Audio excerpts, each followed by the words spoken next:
Back on the SportsMax Zone to track and field we go now, as Jamaica's senior and junior trials got underway moments ago at the National Stadium in Kingston. The 4-day event will help select teams to the World Championship in Eugene, Oregon, in the USA, of course. That's from the 15th to the 24th of July. And also there's a Commonwealth Games in Birmingham, England, from the 28th of July to the 8th of August. Our senior producer and track and field commentator Ricardo Chambers is at the National Stadium to set the stage for what is about to unfold. And track and field fans in the country getting really excited, Ricardo. What's on tap for the day today, and how excited are the fans at the stadium? Well, thank you very much, Sir Lance. I can tell you, when I walked into the National Stadium this afternoon, I was actually surprised to see the number of spectators who were there inside the grandstand, and action had not started yet. Action got underway at 4:30. The premier event, among the premier events on tap this afternoon, the women's high jump finals. Lamara Distin, the world number 3, the NCAA champion, indoors and out, the defending Jamaican champion, the Jamaican record holder, having gone 1.97 meters this season, came in expecting to win,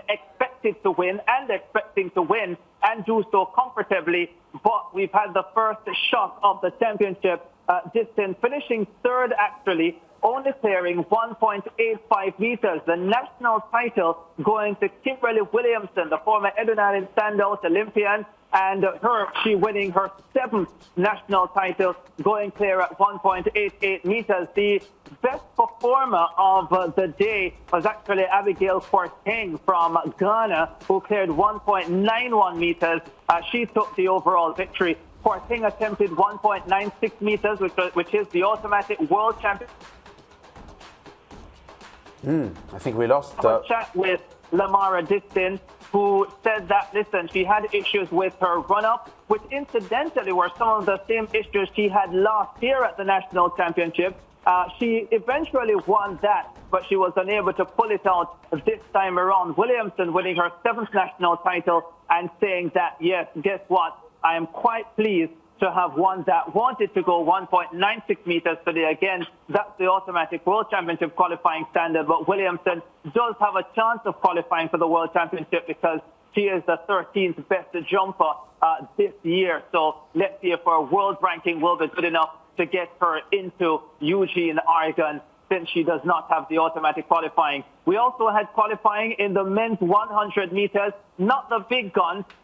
You have a qualifying round before you get to the preliminary round a little bit later on. Ramon Barneswell, who was a semi-finalist last year, topped those qualifiers with a time of 10.23 seconds. Also among the 6 advancing from that first round, the former super caliber man Tyreek Wilson coming through at 10:33, a season's best for him to get into the final 32 later on. The final 32, the penultimate event on today's card, will see Oblique Seville, who his coach Glenn Mills says is in the form to run 9.6 or better. And I hope that people understand what the coach is saying. He's essentially saying that this kid could certainly use Usain Bolt's world record of 9.58 seconds. The women's 100 meters will be later on today, as well the quarterfinal round of that. Chilean Fraser Price is listed, Elaine Thompson-Hero is listed, Sharika Jackson, and all the other big names on the women's side. Still uncertain whether Chilean Fraser Price will turn up, and if she turns up today,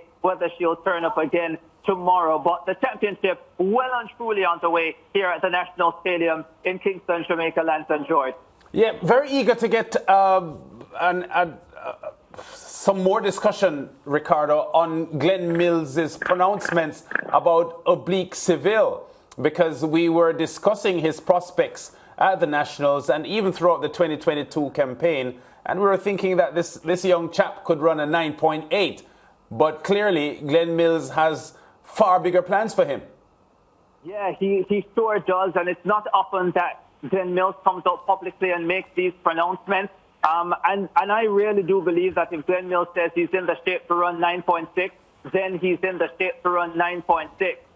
When he ran the 9.86 seconds at the National Stadium some weeks ago, I thought to myself, okay, this kid is on course to run about 9.75, which incidentally, when Johan Blake broke out, of course, he won the world title in 2011, but when he had that massive Olympic year 2012 when he beat Bolt and Asafa Powell at the national championships here and ran 9.75 and repeated that at the Olympic Games for second.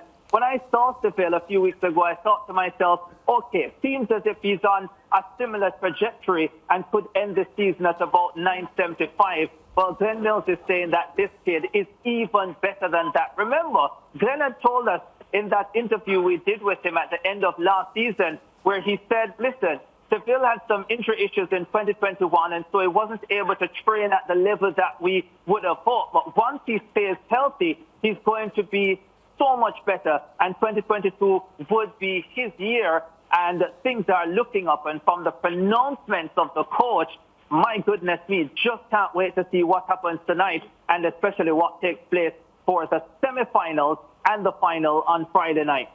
Ricardo, great talking to you, and we'll be linking you, of course, on Friday to give another update on the championship, which is setting itself up to be really, really massive, and tongues wagging at the moment about the prospects of some really fast times and top performances at the Nationals. Thanks, Ricardo. We'll talk again on Friday.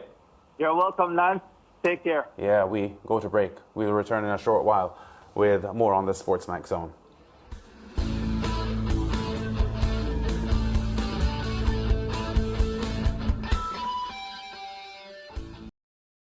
Thank you for watching SportsMax on YouTube. Don't forget to like, share, subscribe, and click the notification bell to stay informed.